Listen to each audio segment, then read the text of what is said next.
రాష్ట్రాల నుంచి తీసుకొచ్చాం. ఇక్కడ నుంచి తీసుకొచ్చి ఆ! అసలు నిజంగా అంటే వెదురు బొంగులతోటి మామూలుగా మీరన్నట్టు చాట ఇట్లాంటి ఉత్పత్తులు చూసినాం.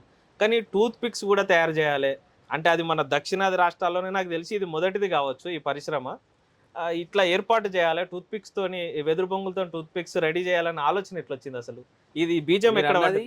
దక్షిణాది రాష్ట్రాలలో అంటే ఇండియా లెవెల్‌లో గూడా ఎస్టాబ్లిష్ ఎక్కడా సరిగ్గా లేదు. గుజరాత్ రాష్ట్రంలో చూస్తే మేక్ ఇన్ ఇండియా అని ఉన్నది. వేరే రాష్ట్రాలలో చూస్తే మేడ్ ఇన్ చైనా అని ఉన్నది. అంటే వస్తువు కొనేటప్పుడు. ఓకే. ఈ టూత్ పిక్స్ ఎక్కడైనా మీరు కూడా పరిశోధన చేసుకోవచ్చు. మనకు బేస్ అంటే ఇక్కడ దొరకని వస్తువును హైదరాబాద్‌కెళ్తాం. బేగం బజారు, రాణిగంజ్ ఈ ఏరియాలలో కోటిలో తిరుగుతాం. తిరిగినప్పుడు అక్కడ వస్తువును పరిశీలిస్తే made in China bamboo tooth pics. Made in China bamboo tooth pics. అంటే కొన్ని టూత్ పిక్స్ గూడా చైనా నుంచే చైనా ఉత్పత్తి. నుంచే ఉత్పత్తి అవుతున్నాయి. గుజరాత్ రాష్ట్రంలో మేక్ ఇన్ ఇండియా అనేది మేము అంటే తెలుసుకున్నాం. తెలుసుకుంటే అక్కడ మేక్ ఇన్ ఇండియా అనేది వాళ్ళు బల్క్‌గా అక్కడి నుంచి టూత్ పిక్స్ తెప్పించుకొని ఇక్కడ ప్యాక్ చేసి సప్లై చేస్తున్నారు. అంటే టూత్ పిక్స్ చైనాలో ఉత్పత్తి అయినాయి. చైనా హ్మ్. నుంచి ఇక్కడికి దిగుమతి చేసి దానికి మేక్ ఇన్ ఇండియా అని స్టాంప్ చేసి హ్మ్. మార్కెట్‌లో అమ్ముకుంటున్నారు. అమ్ముకుంటున్నారు. అది. అందుకనే మాకు ఆలోచించి మేడ్ ఇన్ భారత్ అని ఎందుకు ఉండొద్దు? మనకున్నాయి కదా వనరులు. ఇంత వెదురు దొరుకుతుంది. తెలంగాణ రాష్ట్రంలో విపరీతమైన వెదురు చాలా ఉన్నది. ఆ వెదురును ఉపయోగించుకుందాం. 10 మందికి ఉపాధి కల్పిద్దాం అనే ఆలోచనతో కొంచెం రిస్క్ అయినా సరే పెట్టుబడి పెట్టి స్టార్ట్ చేసాం. అసలు ఈ టూత్ పిక్స్ చైనా నుంచి వస్తున్నాయని, చైనా ఉత్పత్తులని మీరు ఎప్పుడు గమనించిర్రు? అంటే మీకు ఎట్లా తెలిసింది ఇది? నేను మార్కెట్‌లోకెళ్ళాను. ఇది తయారైతున్నాయని మార్కెట్‌లోకెళ్ళాను. వాస్తవంగా ఇండియా లెవెల్‌లో భారతదేశంలో ఎంతో ఉన్నాయని అనుకున్నాను నేను. ఓకే. కానీ ఎక్కడా చూసినా లేవు. ఓకే. జార్ఖండ్ రాష్ట్రంలో కూడా టూత్ పిక్ మిషన్ సెపరేట్‌గా తయారు చేసిర్రు. ఆ! అక్కడ ఓన్లీ అగరబత్తి స్టిక్స్ కోసమే మిషన్లున్నాయి. ఆ టూత్ పిక్స్ మిషన్ కూడా కావాలి అని అంటే వాళ్ళు ఇక ఇన్స్ట్రుమెంట్ ఎక్కడి నుంచి తెప్పించుకుర్రో అది కూడా ఇస్తామన్నారు. వాళ్ళ ఇచ్చిన మాట ప్రకారం అది ఒకటి కొంచెం లేట్ వచ్చింది. మిగతాయన్ని మిషన్లు ముందే వచ్చినాయి. టూత్ పిక్ మాత్రం లేట్‌గా వచ్చింది. అది వాళ్ళ కంపెనీ నుంచెల్లే వచ్చింది. అంటే ఇదంతా యాహ్! ఎక్కడ ట్రైనింగ్ అయ్యారు? మీరు ఎట్లా నేర్చుకున్నారు ఇది జేయడం గాని, హ్మ్. లేకపోతే ఈ మిషనరీ వాడకం గాని ఎట్లా నేర్చుకున్నారు మీరు? నేను అక్కడనే జార్ఖండ్ ఎళ్ళొచ్చాను. జార్ఖండ్‌లోనే ట్రైనింగ్ తీసుకున్నారు. జార్ఖండ్ ఎళ్ళొచ్చాను. అస్సాం ఎళ్ళొచ్చాను.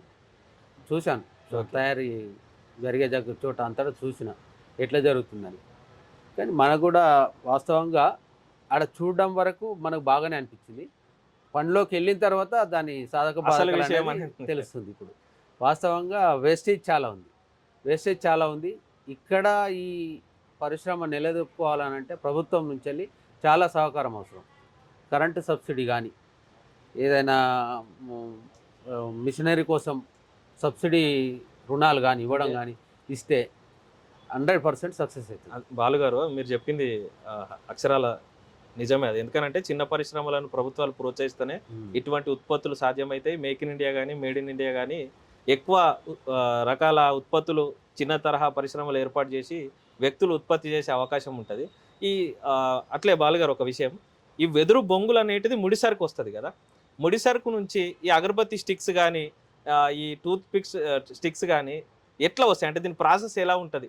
కొంచెం క్లుప్తంగా చెప్తే మా వీక్షకులకు తెలుస్తది. అంటే వెదురు బొంగులు సేకరించి దాన్ని ఎన్ని రకాలుగా కట్ చేయాల్సొస్తది? హ్మ్. ఈ టూత్ పిక్స్ రెడీ అయ్యే వరకు ఎంత ప్రాసెస్ ఉంటది? ఎన్ని మిషన్‌లు వాడాల్సొస్తది?